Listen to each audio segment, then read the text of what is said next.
요즘은 어느 때보다도 건강에 대해 주의하고 중요시하는 시기입니다. 신종 전염병이 발병하여 전 세계를 뒤덮었고 그 고통이 수년을 지나고 있기 때문이지요.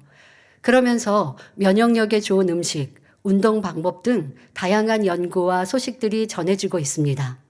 그런데 가장 좋은 면역력과 건강 지킴이는 성령 충만한 신앙생활이며 그러기 위해 힘써 인자의 살과 피를 먹고 마셔야 합니다.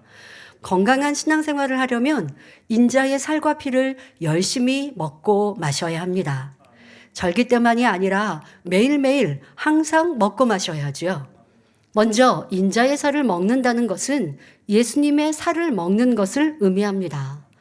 예수님께서 십자가를 지시기 전 제자들과 마지막 만찬을 하시며 마태복음 26장 26절에 저희가 먹을 때에 예수께서 떡을 가지사 축복하시고 떼어 제자들을 주시며 가라사대 받아 먹으라 이것이 내 몸이니라 하신 대로 인자의 살은 예수님의 몸을 의미합니다.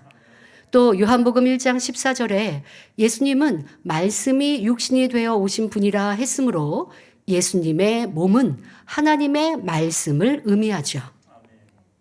그러니 인자의 살, 주님의 살을 먹는다는 것은 하나님의 모든 말씀을 양식 삼는 것을 뜻합니다. 요한복음 6장 55절에 보면 내 살은 참된 양식이요 하시며 인자의 살을 먹는 것을 양식에 비유하셨습니다. 육의 양식도 때를 따라 잘 먹어주어야 육체가 강건해질 수 있습니다. 영의 양식인 하나님의 말씀도 규칙적으로 또 매일매일 습관을 쫓아 잘 먹어야 합니다. 하나님의 말씀을 잘 양식 삼을 때 우리의 영혼이 날로 잘 되어집니다. 그러므로 우리는 하나님의 말씀을 열심히 양식 삼아야 하지요. 그런데 신앙생활을 한다 하지만 건강하지 못한 신앙 일들도 있습니다. 자, 그런 분들은 어떻습니까? 식사를 거르거나 잘 먹지 않는 사람들처럼 예배 시간에 졸고 딴 생각하며 말씀을 양식 삼지 못합니다. 또 편식하는 성도도 있습니다. 축복의 말씀은 좋아하고 죄를 지적받기는 싫어하죠. 자, 하지만 건강한 성도들은 각종 예배를 신령과 진정으로 드림은 물론 주중에도 성경을 읽고 말씀을 묵상하며 암송합니다. 들은 말씀을 묵상하며 자신의 모습과 돌아보며 자신의 것으로 삼습니다. 그래야 말씀이 피가 되고 살이 되는 참된 양식이 되는 것입니다. 이렇게 힘써 인자의 살을 양식 삼으니 말씀이 그 안에 살아있기에 성령의 인도를 받고 형통한 삶을 살 수 있습니다. 말씀을 양식 삼아 유익을 얻으려면 먼저 말씀의 의미를 영적으로 깨달아야 합니다.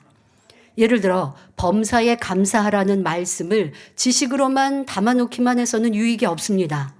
하나님께서 원하시는 감사의 참 의미를 마음으로 깨달아야 하지요. 바로 감사할 수 없는 상황에서도 감사라는 뜻을 깨닫는 것입니다. 아무리 어려운 일을 만났을 때라도 좋은 것 주시는 하나님을 믿기에 중심에서 감사할 수 있는 것, 우리의 죄를 사하시고 천국 주신 주님의 사랑만 생각해도 어떤 상황 속에서도 감사할 수 있음을 중심에서 깨닫습니다. 이것이 바로 범사에 감사라는 하나님의 말씀을 마음의 양식 삼은 것입니다. 이런 식으로 성경 66권의 모든 말씀을 듣고 배운 대로 양식 삼아야 합니다. 자, 그런데 그것만으로 건강을 유지할 수는 없습니다. 인자의 살만 먹어서는 안 되고 반드시 인자의 피도 함께 마셔야 합니다. 사람이 육의 양식을 먹을 때도 영양분이 소화되기 위해서는 수분이 필요합니다. 이는 주님의 몸인 하나님의 말씀을 먹을 때도 마찬가지입니다. 소화가 잘 되도록 하는 참된 음료가 바로 주님의 피입니다. 하나님의 말씀을 먹었으면 이제 참된 음료인 주님의 피를 마심으로 잘 소화시켜 나가야지요. 그렇다면 인자의 피를 마신다는 것은 무슨 뜻일까요? 하나님의 말씀을 지켜 행하는 것을 의미합니다. 듣고 보고 가르침받은 하나님의 말씀을 믿음으로 열심히 행하는 것이 바로 주님의 피를 마시는 것입니다. 요한일서 1장 7절에 말씀하십니다. 저가 곧 하나님이 빛 가운데 계신 것 같이 우리도 빛 가운데 행하면 우리가 서로 사귐이 있고 그 아들 예수의 피가 우리를 모든 죄에서 깨끗하게 하실 것이요 했습니다. 많은 신앙인들은 너무나 쉽게 고백합니다. 예수님이 나의 죄 때문에 보혈의 피를 흘리셨습니다. 주님의 보혈로 나의 모든 죄, 거기에다가 이렇게까지 이게 과거의 죄, 현재의 죄, 미래의 죄까지 다 사해 주심을 믿습니다. 라고 말합니다. 자, 그런데 우리는 생각해 보아야 합니다. 자, 이렇게 고백하지만 기도하고 그러고 또 기도하고 찬양하면서 기도 중에 찬양 중에 그렇게 고백한단 말이에요. 주님이 나의 죄를 사하셨음에 감사합니다. 사랑합니다. 라고 찬양합니다. 그런데 여전히 죄악 가운데 산다면 나의 모든 죄를 사함받았습니다. 할 수 있을까요?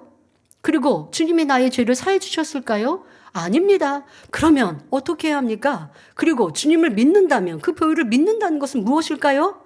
이제는 빛 가운데 살아야 하며 다시 말해 하나님 말씀대로 순종해야 하며 그럴 때 예수의 피로 모든 죄를 사함받을 수 있는 것입니다. 이것이 인자의 피, 주님의 피를 마시는 신앙생활인 것입니다.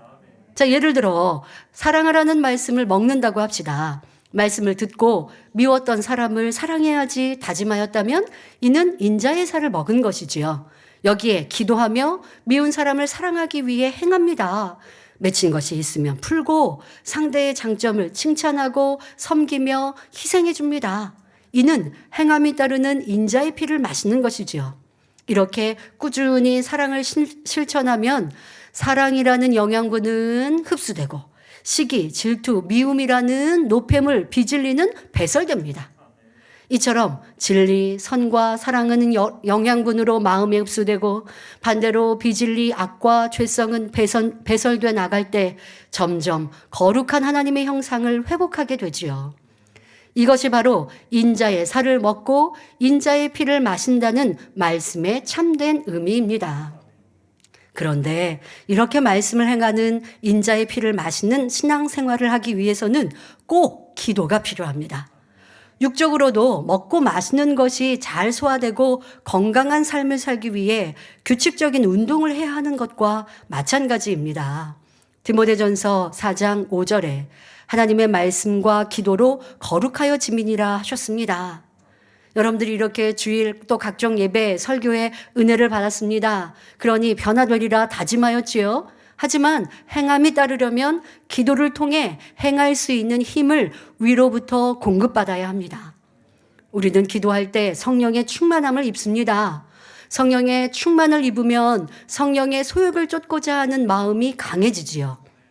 식욕이 왕성한 사람은 무슨 음식이든 가리지 않고 잘 먹고 소화시키듯이 성령 충만한 사람은 주님의 살과 피를 잘 먹고 마십니다. 여러분들이 성령 충만하면 하나님의 말씀을 더 듣고자 찾고 빛 가운데 행하기를 좋아합니다.